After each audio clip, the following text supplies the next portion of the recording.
तो बताओ मोहित, सबसे पहला सवाल क्या है आपका?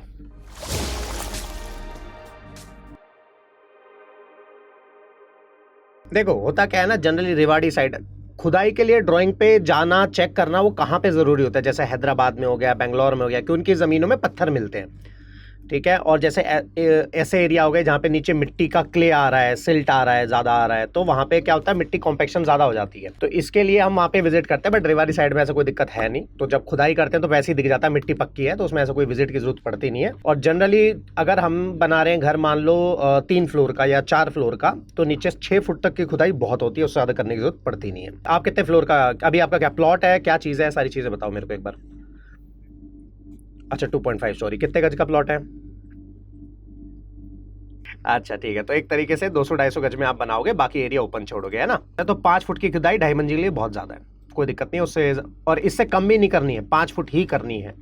5 फुट पे जो फुटिंग बनती है उसका बेस होता है।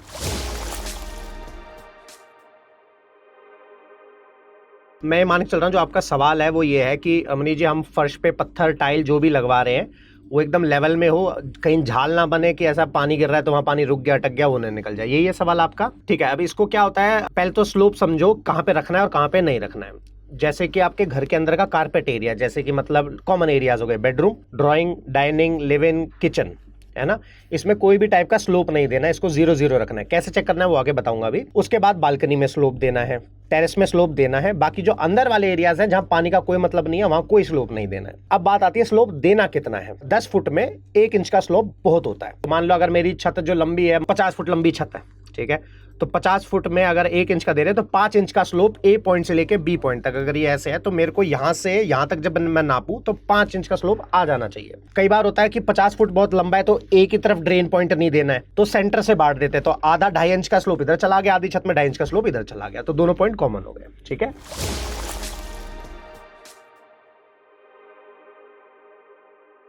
बीच में धागा पड़ रहा है तो पहले शटरिंग को हमें लेवल करना है। क्यों करना है आगे भी बताऊंगा। तो पहला लेवल वहां आ गया, प्री लेवल बोलते हैं इसको।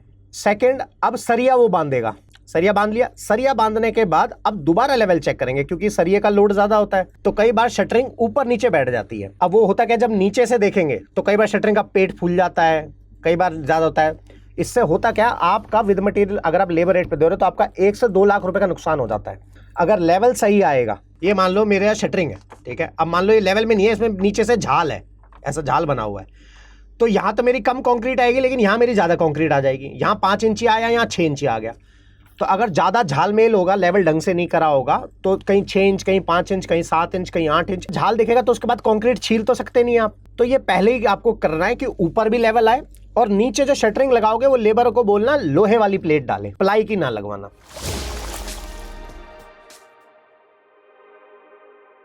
ऐसा है, शटरिंग प्लाई की सस्ती पड़ती है, लोहे की महंगी पड़ती है। अब एक बात बताओ, आपके पास मान लो फ़ोन बेचने के लिए 4 फ़ोन है, मान लो सैमसंग है, ओप्पो है, वीवो है और एमआई का फ़ोन है, एप्पल नहीं है। अब मैं आया हूँ आपकी दुकान पे एप्पल लेने के लिए, तो आप एप्पल बेचोगे? आप बोला अरे सर एप्पल में क्या है, ये है ना, देखो इसमें एप्पल में दे, कुछ नहीं है, वो नहीं। तो ये सब बेचने के वो तरीके हैं। लोहे की शटरिंग लगाओ, जो फिनिशिंग लोहे में आएगी वो प्लाई में नहीं आएगी, बस लोहे में थोड़ी मेहनत ज़्यादा लगती है, और शटरिंग जो लकड़ी की है वो सस्ती पड़ती है, लोहे की थोड़ी महंगी पड़ती है।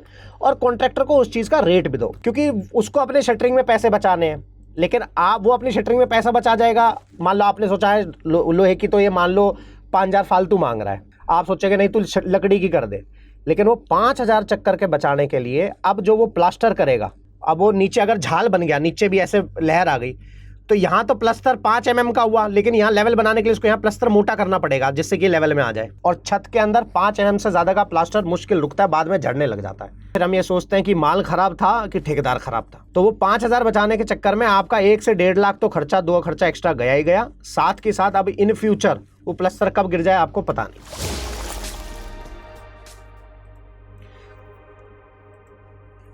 देखो होता क्या है, टेक्निकल भाषा में कहें तो सबसे पहले तो हमारी छतें डल जानी चाहिए। अब होता क्या है, नीचे लोग फर्श पहले क्यों डालते हैं, मान लो मुझे लेंटर है, लेंटर में अब नीचे बल्ली लगानी है, लोहे के जैक और प्रॉप लगाना है शटरिंग के लिए, तो उसके नीचे छत का पूरा लोड आएगा तो नीचे मुझे बेस चाहिए। अब अगर आप नहीं डालोगे बेस तो वो पाइप मिट्टी में तो खड़ा नहीं करेगा, क्योंकि मिट्टी में पाइप धंसता चला जाएगा। अब दो तरीके होते हैं इसको, या तो नीचे भी लोहे की प्लेट खाली रख देता है जिसपे सारा लोड आता है, बड़ी प्लेट है तो लोड फैल जाता है, इसलिए मिट्टी के ऊपर भी प्लेट रख सकते हैं। दूसरा क्या होता है कि या तो फिर फर्श डाल दो, उस फर्श के ऊपर वो टिक जाएगा। ठीक है, तो ये दो तरीके होते हैं। अब मैं जो रिकमेंड करता हूं कि आप फर्श पहले डाल लो, लेकिन फर्श डालने से पहले मिट्टी में टर्माइट का ट्रीटमेंट जरूर करा लो। टर्माइट का ट्रीटमेंट कराना कब है?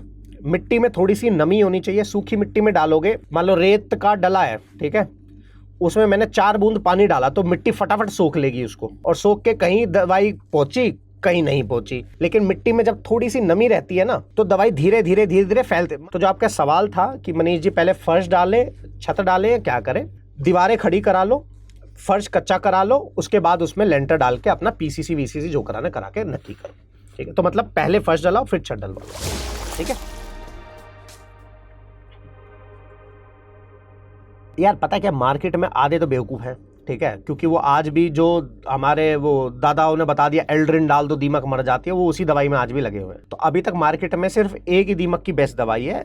पहले कंपनी थी बेयर, अब हो गई न्यू कंपनी, न्यू प्रमाइस, ये जर्मन कंपनी है। ठीक है, अब नॉर्मल आप टर्माइट ट्रीटमेंट कराओगे तो आपके 200 गज में 9 दूनी 1800 स्क्वायर फीट का, मतलब मोटा मोटा आपका खर्चा आएगा नॉर्मल दवाई से 4000-5000 का। इस दवाई से कराओगे खर्चा आएगा 18000 का। अब आप देखोगे ये तो लूट रहा है। एल्ड्रिन जो होती है नॉर्मल दीमक पे आपने दवाई डाली मर गई, ठीक है, लेकिन जो रानी दीमक होती है जो एक दिन में 1000 बच्चे पैदा कर देती है, उसका काम है उसकी प्रोडक्शन चालू रहेगी, वो बच्चे देती रहेगी, और आपने सोचा दीमक मार दी। लेकिन ये बेयर प्रमाइस की दवाई आती है, ये मारती नहीं है, ये इन्फेक्ट करेगी। जैसे कोविड आया था, कोरोना वायरस, तो ये दीमक को पहले इफेक्ट करेगा, फिर वो घूमती रहेंगी, रानी के पास जाएंगी, रानी इफेक्ट हो जाएगी, और धीरे धीरे सारी सफाई, मतलब 10 से 12 दिन में सारी दीमक मर जाएगी। और बताओ,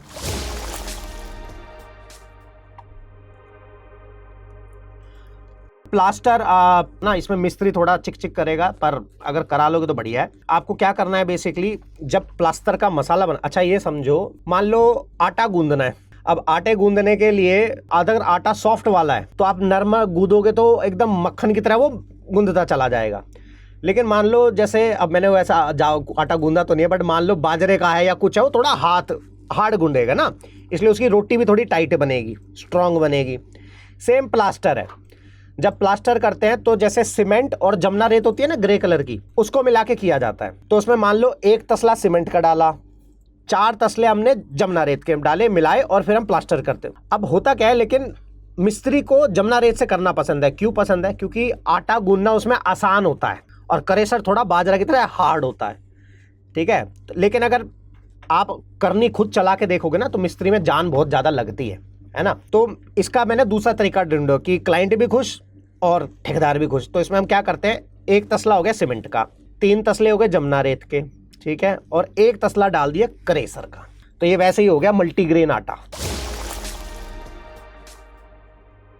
ठीक है, मैं ये मान के चलूं कि तुम अपने घर को जमीन के लेवल से 7 फुट ऊपर लोगे। 7 फुट तो वैसे बहुत ज़्यादा है। देखो अब क्या है ना, अब तुम्हारा घर है बहुत बड़ा, ठीक है, तो अब तुम्हें इसको स्टेप में चलना पड़ेगा, नहीं तो ना 7 फुट तो बहुत बड़ा हो जाएगा, और तुम्हें 7 फुट के लिए 10 इंच 12 तो स्टेप ही देने पड़ेंगे, तो घर में घुसने से पहले जीना चढ़ना पड़ जाएगा बहुत लंबा। तो रोड लेवल हो गया, अंदर ज़मीन हो गया। ये जो ज़मीन है ये 1 फुट ऊपर होनी चाहिए रोड लेवल से, ठीक है। अब इसको स्टेप में बांट लेना, जैसे आप नॉर्मल जो पूरा एरिया है मिट्टी भराई करा के 1 फुट उठ गया, फिर यहाँ से आपका 2.5 फुट, 1 फुट, ऐसे करके स्टेप में। मैं अभी 1 मिनट में आपको फोटो दिखाता हूँ। अभी देखो, पहले एक ये फोटो देखो, इसमें क्या है, सब कुछ प्लेन दिख रहा है, और इसका ये फार्म हाउस, इसमें 3 स्टेप उठे हुए हैं। ये जीना देखोगे, है ना, तो इसके तो 3 स्टेप है। आपको अगर 7 फुट उठाना है तो हम एक साथ स्टेप नहीं देंगे, हम धीरे धीरे उठाते चलेंगे। जैसे ये फोटो देख रहे हो, जैसे पहले हमने करीब हमारा 2000 स्क्वायर फीट एरिया थोड़ा सा ऊपर रखा, फिर जैसे जैसे घर की तरफ जा रहे हैं तो एक एक स्टेप करके ऊपर चढ़ते जा रहे हैं, नहीं तो एक साथ इतना सारा चढ़ेंगे तो दिक्कत आएगी।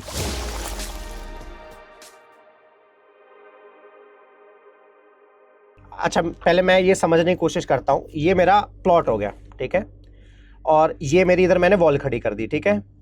इस वॉल के बैक साइड में खाली है या मिट्टी है पूरी यहाँ तक भरी हुई? खाली है ना सब, इस मतलब ये दीवार तो फ्री रहेगी ना मेरी, और घर के अंदर की तरफ से ये मिट्टी भर जाएगी या ये भी दीवार मुझे फ्री दिखाई देगी, बाउंड्री वॉल? अच्छा, इस पे मिट्टी भर जाएगी। फिर तो यार तुम्हें आरसीसी ही करनी पड़ेगी, फिर तो आरसीसी करनी पड़ेगी, क्योंकि मिट्टी का लोड बहुत ज़्यादा होगा। तो कल को बारिश भी होगी ना तो मिट्टी डीसेटल होगी। ये बिल्कुल वो हो गया आपका, जैसे वो क्या बोलते हैं पहाड़ों में नहीं होता है, तो पहाड़ों में क्या है, ऐसे पहाड़ होता है। अब यहाँ पे मैं घर बनाऊंगा, अब यहाँ से कल को मिट्टी आती रहेगी ना, तो मैं क्या करता हूँ, या तो आरसीसी की वॉल बनाते हैं, या पत्थर होते हैं ना बड़े बड़े, जैसे अपने राजस्थान में होता है पत्थरों की चुनाई, तो फिर पत्थरों की चुनाई होती है। अच्छा, ये जो मिट्टी भरी है इस दीवार तक, ये मिट्टी मेरे घर के अंदर की तरफ है, राइट। तो इसमें एक काम और करना दोस्त, जब ये आरसीसी की वॉल क्रिएट करोगे ना, तो इसमें बीच बीच में पाइप छुड़वा देना, हाँ, पानी निकलने के लिए, नहीं तो दीवार गिरे, नहीं तो आरसीसी भी गिर जाएगी। देखो जैसे ये यहाँ पे पाइप डलवाया हुआ है, ये पाइप डालने के 2 तरीके हैं। अगर तो आपके प्लॉट के पीछे बैक साइड में भी मान लो किसी ने अपना घर बना लिया और उसने भी मिट्टी उतनी भर दी, तो आप उसके घर में तो पानी छोड़ नहीं सकते, तो फिर आपको साइड से ऐसा पानी निकाल के एक ड्रेन चैनल बनाना पड़ेगा। ये देख रहे हो, तो एक तरीका तो पाइप है कि दीवार के पैरेलल में डाल दिया, जैसे इस फोटो में भी दिख रहा है, पैरेलल डाल दिया। और अगर आपको लगता है, जैसे ये फोटो एकदम परफेक्ट है, जैसे ये देख रहे हो पानी का पाइप इधर से निकल रहा है। और दूसरा तरीका होता है कि आपने सीधा वॉल में ही डाल के पीछे की तरफ डाल दिया, ठीक है। तो ये 2 तरीके हैं आपके पास। अगर पीछे किसी का घर नहीं है, नॉर्मल है, तब तो उसी तरफ छोड़ दो, जैसे ही ये छोड़ा हुआ है, वॉल में छोड़ दिया ना मिट्टी में दबा के। और बताओ,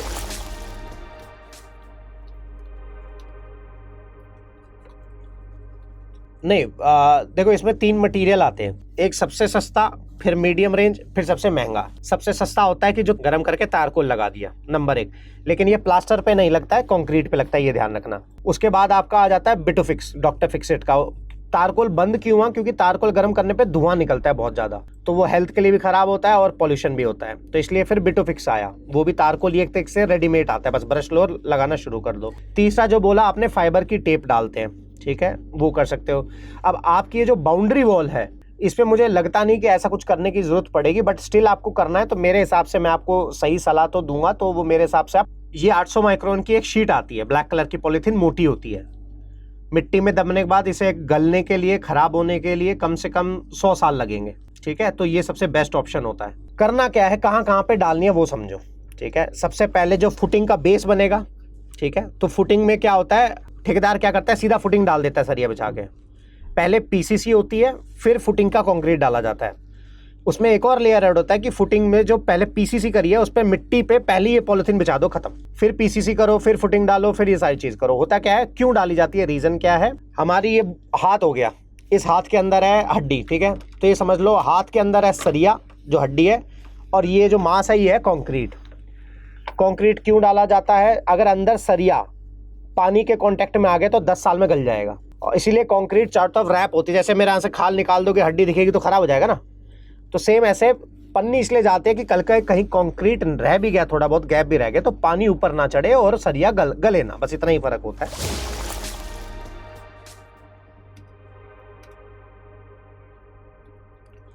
जो वाइट डिपॉजिट होता है, वो जब हमारा पानी है, सारा गेम पानी का होता है। अगर टीडीएस आपका 150 से कम है तो वाइट थोड़ा आएगा। क्यों आएगा, रीजन बीइंग क्योंकि जो ईंटें होती हैं वो बोलते हैं मीठे पानी के, पर आज तक मीठे पानी की ईंट मुझे तो मिली नहीं, देख भाई इतने घर तो बना दिए हमने, तो मुझे तो आज तक मिली नहीं। सब बोलते हैं जी बढ़िया मीठे पानी की ईंट यार, फलाना ना, कोई मीठे पानी की नहीं होती। इसलिए हम क्या करते हैं, जब आपने देखा होगा ना, जब ईंटों का चट्टा आता है तो हमारे पापा लोग कहते हैं जा भाई जा ईंट की तराई कर ले फटाफट। तो हम क्या करते हैं, हम ड्रम रख लेते हैं, जब ईंट लगने का टाइम होता है तब हम इमली के पानी से तराई कर देते हैं, तो उसके अंदर जो खारे पानी की ईंटें होती हैं उसमें जो नमक होता है वो इमली के पानी के साथ घुल के सेटल हो जाता है, तो एक तरीके समझ लो नमक खत्म हो जाता है, इसलिए वो सफ़ेद सफ़ेद नहीं आता है। तो अगर आप इमली का पानी लो के 100 लीटर का, वो नीले रंग का ड्रम नहीं आता कंस्ट्रक्शन साइट पे, वो मंगवा लेना और वो मिस्त्री के पास रख देना। तो होता क्या है, जब मिस्त्री लेबर जब ईंट ला के वहाँ रखती है कि मिस्त्री चिनेगा, वहाँ पे वो ड्रम रख देना, वो डब्बा लेगा और वहीं से तराई कर देगा, साथ के साथ चुनाई होती रहेगी, साथ के साथ वो सफ़ेद सफ़ेद जो आता है वो खत्म हो जाएगा।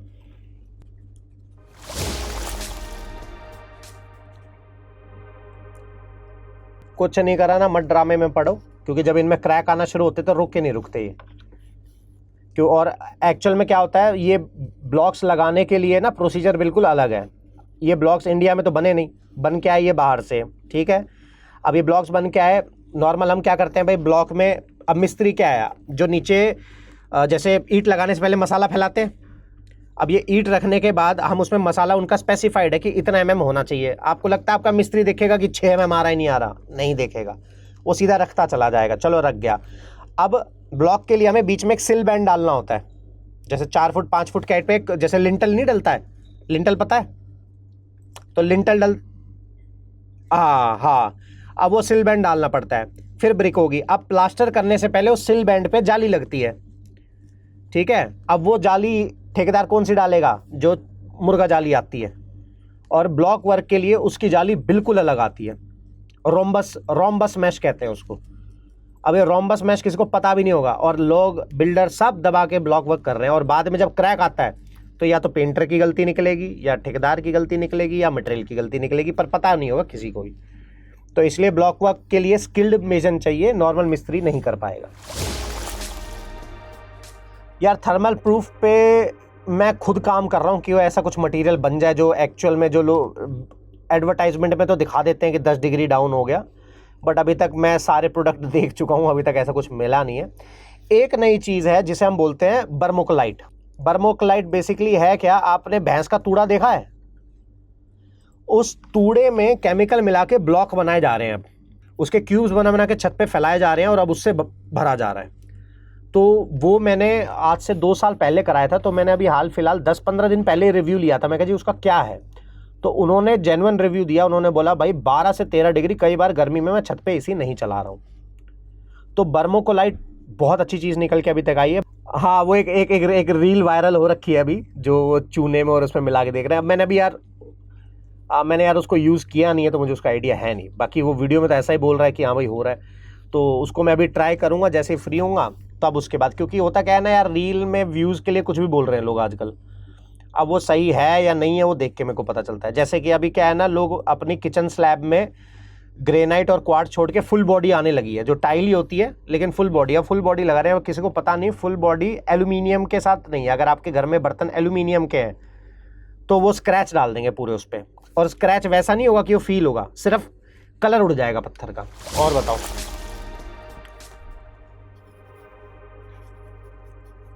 आप इसकी बात कर रहे हो कि जब कॉर्नर बनता है तो यहाँ पे क्रैक आ जाता है।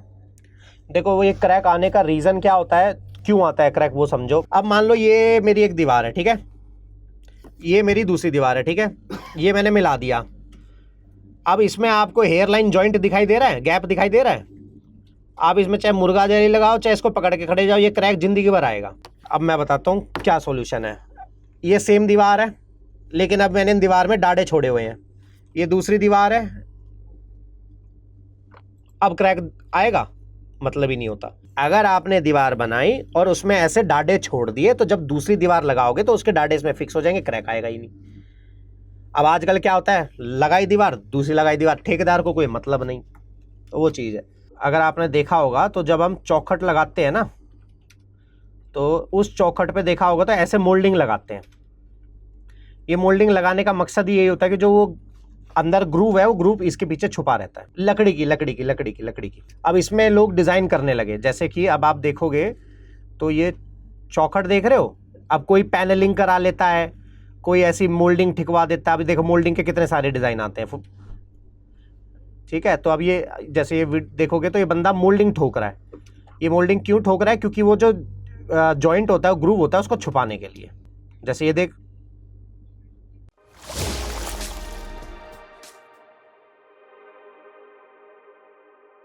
तो इसमें क्या होता है, हम देखो वैसे तो ऐसा होता नहीं है, क्योंकि जब मेन आएगा तो एक चैम्बर बनता है क्लीनिंग के लिए। तो अब आप क्या कर सकते हो, इसमें नॉन रिटर्निंग वॉल डलता है। ये फ्लैप देख रहे हो, ये पीवीसी पाइप पे जहां एंड होगा ना आपका, जैसे अब चैम्बर में पानी यहां से बाहर जाएगा, तो ये एक तरीके का फ्लैप लग जाता है आगे। तो पानी अंदर से तो बाहर आएगा, तब ये खुलता रहेगा, वापिस कुछ भी नहीं जा पाएगा।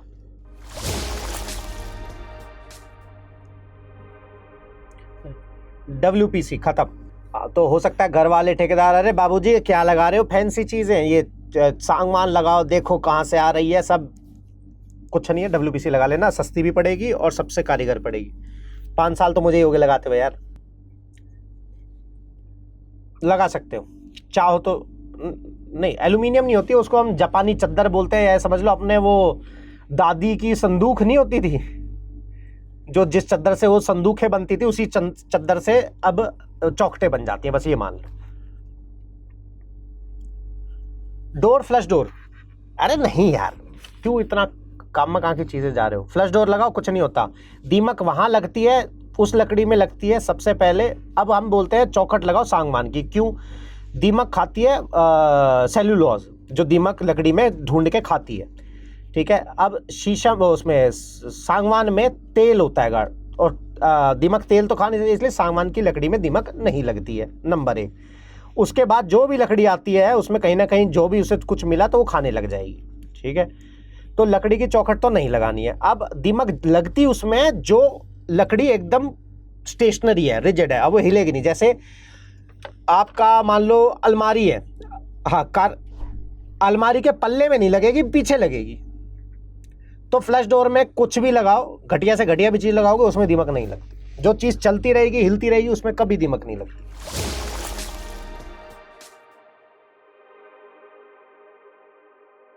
यार अब सही कॉन्ट्रैक्टर कैसे चूज करें?